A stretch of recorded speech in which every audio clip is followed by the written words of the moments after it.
Fala galera ligado no canal Quadro Livre, beleza? Eu sou o professor Pedro Moll, professor de Física aqui do canal, e hoje vamos estar gravando a parte de Física para o PISM 3, fazendo uma revisão geral dos principais tópicos que vão cair. Então, vem comigo!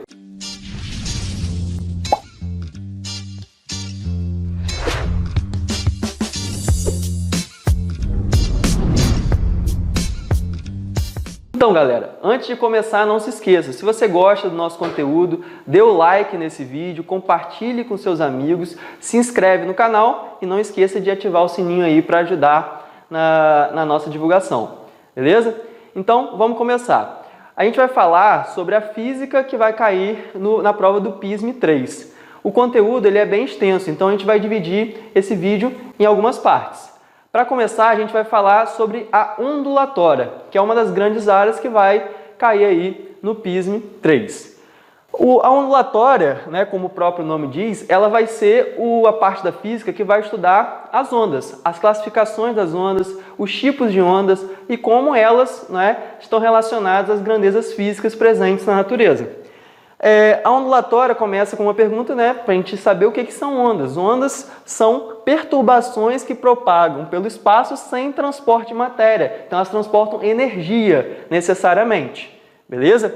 A gente classifica essa onda de 3 formas diferentes. A primeira, que eu acho que é a mais importante, é quanto à natureza dela. A natureza vai ser como ela foi gerada. Ela pode ser uma onda mecânica ou uma onda eletromagnética. A onda mecânica, ela é aquela onda que precisa de um meio material para se propagar. O som é um exemplo disso. Né? Não há som, por exemplo, no espaço, no vácuo, somente, né, no ar, numa corda. A onda eletromagnética, por sua vez, é uma onda que consegue se propagar, né, gerada por campos elétricos, oscilações de campos elétricos e magnéticos que conseguem se propagar no vácuo. Um exemplo clássico é a luz. Tá? A luz ela consegue ser emitida lá do Sol e chegar aqui na Terra, mesmo não tendo nenhum tipo de material para ela se propagar. Ela pode ser classificada quanto à direção de propagação, como longitudinal ou transversal. Tá caracterizada as ondas longitudinal, a oscilação e a propagação é na mesma direção, e a transversal, a direção de propagação e a oscilação são perpendiculares entre si. Tá? O som aqui que eu tô falando, essa onda é uma onda longitudinal, enquanto a eletromagnética é classificada como uma onda transversal, porque o campo elétrico e magnético eles estão oscilando perpendicularmente entre si. E quanto às dimensões, né? Você pode produzir uma onda bi ou tridimensional, que vai depender, né, da onde você está gerando essa onda. Por exemplo, uma onda numa corda é uma onda unidimensional. Agora, a luz é uma onda tridimensional. Então, a gente pode dar características de ondas que se chamam ondas periódicas, que possuem um certo período. Então, olha só, aqui eu tenho uma representação de uma onda transversal, no qual a gente vai associar algumas características dessa onda. Como a gente sabe, uma onda tem um comprimento de onda, tá? E tem uma amplitude. O comprimento de onda é a distância entre duas cristas ou 2 vales consecutivos. As cristas e os vales são os pontos de maior amplitude. A crista, o ponto aqui de cima, e o vale, o ponto aqui de baixo. Então, entre uma crista consecutiva, né, e a outra, a gente tem um comprimento de onda. Ou no vale, tanto faz. Aqui, ó, eu tenho a representação de uma onda completa. Ela completa uma oscilação. Quando ela completa uma oscilação, a gente tem um comprimento de onda. Beleza? A amplitude está relacionada com a energia que essa onda carrega. Quanto maior for a amplitude, maior vai ser a energia associada a essa onda, que essa onda está carregando. Beleza? Então, comprimento de onda, amplitude. As ondas periódicas, como o próprio nome diz, possuem período e frequência. O período, galera, lembrando, ele é o tempo de completar uma oscilação dada no Sistema Internacional em segundos. E a frequência é o número de oscilações, né, que uma onda possui e faz em uma determinada unidade de tempo. No caso, a gente usa no Sistema Internacional a unidade Hertz, que são oscilações por segundo. A relação de frequência e período é dada por essa relação aqui. A frequência é o inverso do período ou o período é o inverso da frequência. tá? Eu coloquei uma figura aqui para ilustrar, ó, a relação de ondas com frequências diferentes. Repara, uma onda de 1 Hz significa que ela produz uma onda em 1 segundo. Então a oscilação dela é o quê? 1 Hz. Tá? Uma onda de 2 Hz, ela possui 2 ondas em 1 segundo. Ela faz ali, né, dois comprimentos de onda. Uma onda de 4 Hz, 4 ondas em 1 segundo. Repara, a cada oscilação, né, a cada uma dessas frequências associadas, o que vai acontecendo com o meu comprimento de onda? Meu comprimento de onda vai diminuindo, porque eu vou aumentando a frequência. Repare que frequência e comprimento de onda são grandezas, então, inversamente proporcionais. A cada vez que eu tenho ondas com frequências maiores, eu tenho ondas com comprimento de onda menor. E isso é claramente mostrado na equação fundamental do ondulatório, como a gente vai ver. Tem uma outra unidade para frequência que é muito utilizada, RPM, BPM, né, que são os batimentos por minuto. Né? É só você usar a conversãozinha, multiplicar ou dividir por 60 para você poder passar de cada uma, dependendo da questão, dependendo do problema, as unidades que você vai precisar utilizar. Como eu falei para vocês, a equação fundamental do ondulatório vai ser a equação provavelmente mais importante, que a gente tem que mais estar presente nos nossos estudos. Isso aqui tem que estar gravado mesmo. Por quê? A equação fundamental do ondulatório ela vai relacionar como o comprimento de onda, a frequência e a velocidade de propagação dessa onda, elas estão relacionadas. Se você olhar, o comprimento de onda ele vai ser inversamente proporcional à frequência, como eu falei, né? E mostrei aqui para vocês. Então essa equação aqui, ela vai me dizer como a velocidade da onda se dá. É a multiplicação do comprimento de onda pela frequência ou então a divisão do comprimento de onda pelo período. Fato que a gente vê aqui que o frequência e período são grandezas inversamente proporcionais. Beleza? Então essa parte aqui a gente estudou, relembrou, né, a classificação e as características das ondas. A gente também tem ondas em uma corda. As ondas em uma corda ela tem uma equação específica. Essa equação ela é dada por V igual a raiz de T sobre Mi, onde T é a tensão, ou seja, né, a força exercida naquela corda de tensão ou tração, e Mi é a densidade linear da corda, que é a massa por tamanho, né, dada muitas vezes aí em quilograma por metro, tá? É a densidade linear. Se você usa essa fórmula aqui, mas ela é válida somente para ondas que se propagam na corda. Você também pode achar a velocidade de propagação dessa onda. Beleza? Essas duas fórmulas aqui são importantes para utilizar em algumas aplicações de ondas numa corda, mas essa equação aqui ela é geral, ela vale para corda, vale para uma onda se propagando no vácuo, no ar, em qualquer lugar. Beleza? A gente pode dar alguns exemplos aqui muito interessantes e muito cobrados, que são os dois principais, o exemplo maior de uma onda mecânica e o exemplo maior de uma onda eletromagnética. No caso, as ondas sonoras, como a gente viu, são ondas mecânicas, tá? Elas precisam de um meio para se propagar. No ar, a velocidade do som é aproximadamente 340 metros por segundo. E ele é uma onda mecânica, como foi comentado. O som, ele vem em algumas partes, algumas questões mais conceituais, vistos das qualidades fisiológicas do som.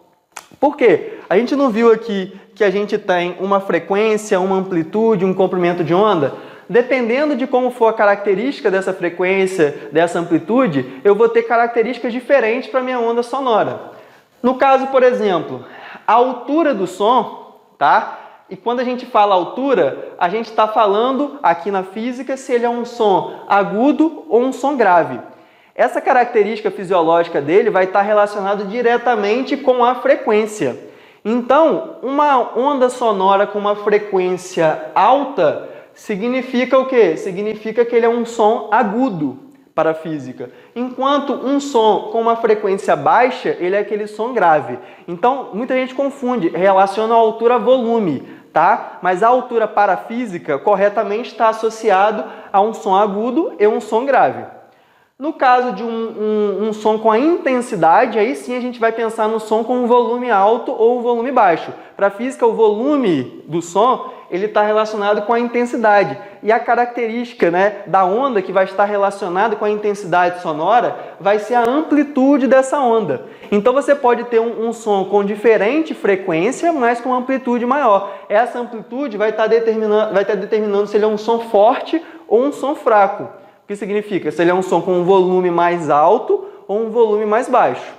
Também a gente tem a característica do timbre. Você pode ter uma mesma frequência, uma onda sonora com a mesma frequência, porém ele tem um timbre diferente. Esse timbre vai estar relacionado com o formato da onda, né? A gente percebe muito isso nos instrumentos musicais. Um instrumento musical que está, por exemplo, fazendo um dó, você consegue distinguir o som de um piano de um violino, por exemplo. Por quê? Porque eles têm timbres diferentes. O formato da onda que vai sair ali vai ser diferente em cada instrumento. Por isso que a gente consegue diferenciar esse som, mesmo sendo a mesma onda com a mesma frequência, muitas das vezes, e a mesma amplitude. Beleza? Então, isso aqui foi a característica de uma onda sonora, que é uma onda mecânica, que a gente estuda aí na física. Outra muito estudada, com o exemplo de uma onda eletromagnética, é a luz. Tá? A luz tem a característica de se propagar no vácuo com uma velocidade constante, sempre de 3 aproximadamente, né, esse valor, 3 vezes 10 a 8 metros por segundo, ou 3.000 km por segundo, 300 mil km por segundo. Ele é uma onda eletromagnética, ele se propaga pelo vácuo. E a luz, galera, quando a gente fala da luz, a gente sempre pensa muito o quê? Muito somente na faixa aqui do arco-íris, né? Essa faixa aqui, se você observar, ela vai de 400 nanômetros até 700. É importante você saber, às vezes, isso aqui é uma dica, porque cai às vezes nos vestibulares, você saber pelo menos que o violeta ali está na faixa dos 400, ou seja, ele tem um menor comprimento de onda, e o vermelho está na faixa dos 700. Por que isso? Porque, como a gente viu, a frequência e o comprimento de onda são grandezas inversamente proporcionais. E aí, a gente sabe que após a faixa do violeta, eu tenho os raios ultravioletas e assim por diante. Aqui eu tenho após o infravermelho, tá? E às vezes a questão vai pedir alguma coisa lá relacionada à frequência ou comprimento de onda de uma faixa específica, e se você souber esses valores, se a questão não te der, facilita para alguma análise mais conceitual. Mas as ondas eletromagnéticas baseiam só na luz. Você tem as ondas de rádio, as micro-ondas, como eu disse, o ultravioleta, raio-x, raio-gama. É todo o espectro, né, eletromagnético. Ele vai ter essa característica de se propagar com essa velocidade e conseguir se propagar no vácuo. Tá? Eu listei aqui, galera, alguns fenômenos ondulatórios só para relembrar vocês das questões dos fenômenos que classificam, né, e determinam alguma coisa ser uma onda. Obviamente que tem várias características, eu vou listar aqui as principais e o que principalmente você tem que saber conceitualmente para conseguir, né, desenvolver algumas questões que estão relacionadas aí com esses fenômenos ondulatórios. Então, uma onda, por natureza, ela vai sofrer o que a gente chama de reflexão. Tá? A reflexão, se ela encontrar com um obstáculo, ela vai ter a possibilidade de retornar, né? Sofrer, por exemplo, uma luz. Quando encontra um espelho, ela vai refletir, né? E você tem algumas leis que envolvem essa reflexão, e é importante você saber que uma onda tem essa característica. A principal que eu vou destacar aqui vai ser essa daqui, ó, a refração. Por quê? A refração, ela tem uma característica muito interessante que é cobrada até em questões de cálculo que você tem que saber. A refração vai ser quando uma onda ela passa de um meio para o outro meio. Por exemplo, eu tenho uma onda que está se propagando no ar, imagina uma onda eletromagnética como a luz, ela vai chegar numa divisão entre os meios, ou seja, do ar para a água. Ao passar de um meio para outra, essa onda ela tende a sofrer um desvio. Esse desvio é a refração. Só que uma coisa muito importante se lembrar da refração é o seguinte, que a frequência de uma onda, ela nunca vai mudar, ainda mesmo se ela passar de um meio para outra. O que sempre vai mudar é a velocidade e o comprimento de onda. Como a velocidade e o comprimento de onda se relacionam com a frequência, para manter a frequência constante, você vai ter que mudar um e mudar outro para isso acontecer. Então, nas questões de cálculo que você tiver fenômeno de refração, você vai ter que entender que a frequência nunca vai poder se alterar. Então, em um meio e em outro, a velocidade e o comprimento de onda se alteram, mas a frequência nunca vai se alterar. Então, eu chamo a atenção isso aí para deixar vocês ligados em questões que envolver refração, beleza? A interferência de duas ondas é quando duas ondas elas se encontram e o que acontece? Você pode ter interferências destrutivas e construtivas ou parciais ali, né? Mas naquele momento que elas se encontram, elas vão sofrer esse processo de interferência, que a interferência construtiva vai somar as amplitudes da onda e a destrutiva vai, né, aniquilar ali as amplitudes, ou você pode ter um meio termo. Tá? Isso pode ser favorável ou prejudicial, dependendo da aplicação.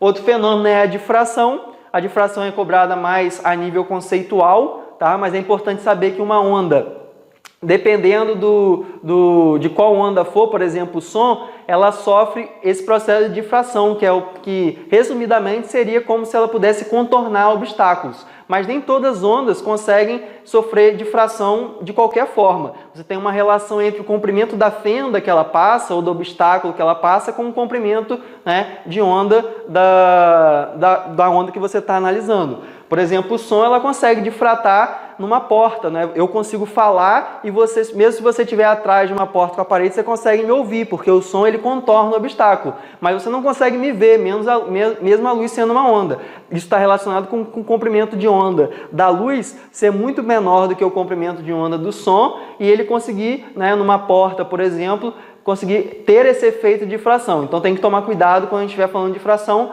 mas basicamente é isso que a gente precisa saber. A polarização. Polarização é um efeito muito utilizado em óculos de cinema, por exemplo, em óculos de sol. A onda, ela tem uma onda que ela vai ser polarizada. A gente fala muito do óculos porque é um polarizador, né? Às vezes a luz, né? Dando exemplo da luz do sol, por exemplo, ela chega e você tem um óculos polarizador que ele só deixa uma parte da luz que está oscilando ali em campo elétrico e magnético passar. Isso diminui um pouco a intensidade, por exemplo, que chega nos olhos. Ou então, no cinema é utilizado para dar aquele efeito 3D, né? É muito utilizado essa ideia da polarização. Mas também é mais uma questão teórica. E por final, a ressonância. A ressonância, a gente pode dizer aí que é um fenômeno muito presente, às vezes até mais que a gente imagina no nosso cotidiano, por exemplo, no micro-ondas. O micro-ondas ele utiliza um processo de ressonância que as partículas, né, as gotículas de água presentes nos alimentos, ele tem com o micro-ondas para poder excitar essas gotículas e você ter o processo de ressonância ali que vai fazer essa transferência de energia para, né, a água contida na sua comida. Outra coisa do processo de ressonância é quando você tem, na verdade, toda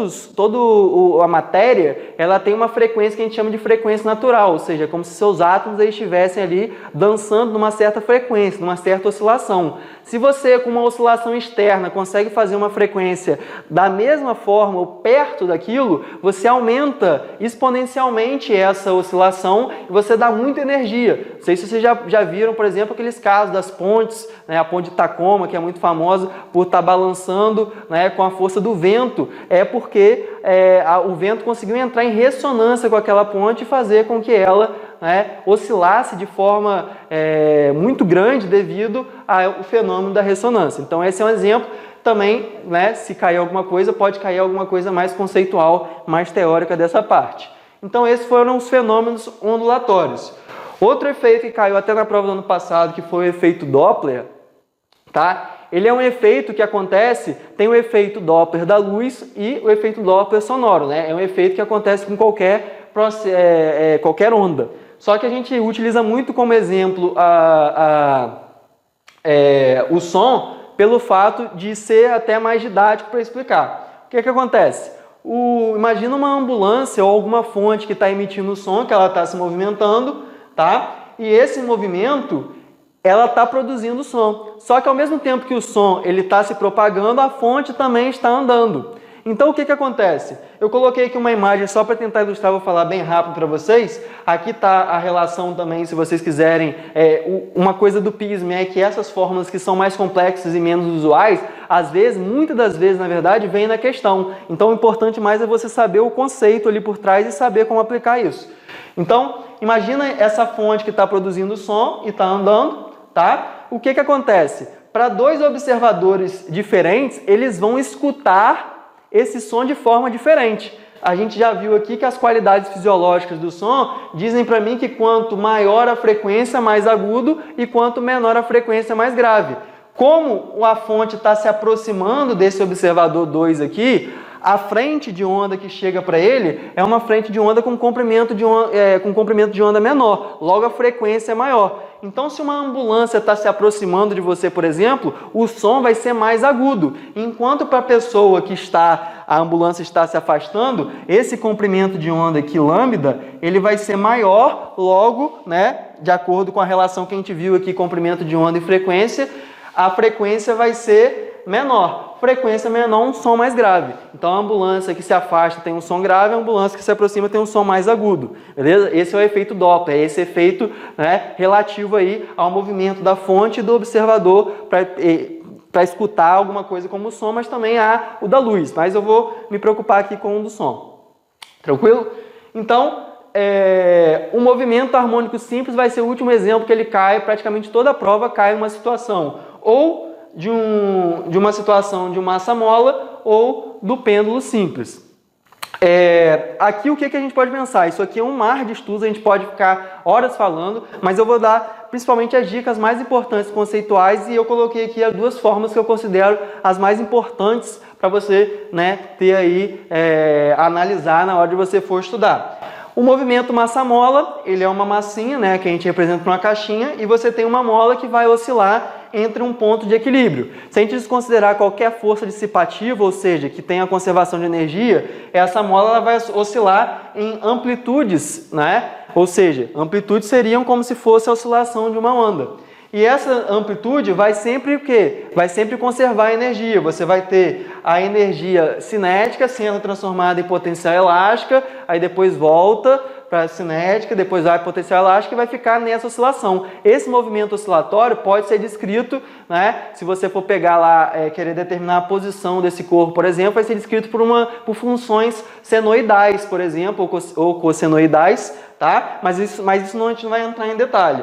E o pêndulo é a mesma coisa, ele vai oscilar transformando o quê? Uma energia potencial gravitacional em energia cinética. Se você não tem dissipação de energia ali, né, se você não tem resistência do ar, etc., esse pêndulo ele vai oscilar, né, de forma a conservar essa energia. E a gente pode associar a esse período, né, ou seja, a essa oscilação, lembrando que uma oscilação é o tempo dele ir e voltar para o mesmo lugar. Ou seja, se eu saio do ponto de equilíbrio, eu vou voltar para o mesmo lugar. Aí eu completei um período, uma oscilação no meu caso. É similar os dois. O que muda se você olhar para a fórmula aqui do período, é que no massa-mola está dependendo da raiz de m sobre k, onde m é a massa da mola e k é a constante elástica, vai depender, né, se essa mola é mais rígida ou menos rígida. E no caso do pêndulo, o período vai ser 2π raiz de L, o comprimento do fio, sobre G a gravidade. Isso aí fica claro para a gente, quanto menor o comprimento do fio, menor vai ser o quê? Menor vai ser o período de oscilação, ele vai oscilar, né, mais rápido. Agora, quanto for maior, ele vai demorar mais tempo para fazer uma oscilação completa. Essas duas formas aí são, né, aproximações para quando a oscilação não tem um ângulo muito grande, porém elas são muito utilizadas nas questões. Beleza? Então, esse foi um pequeno resumo da parte de ondulatória do PISM. Espero que vocês tenham gostado. Qualquer coisa, deixa aí nos comentários. Tamo junto, valeu, até a próxima.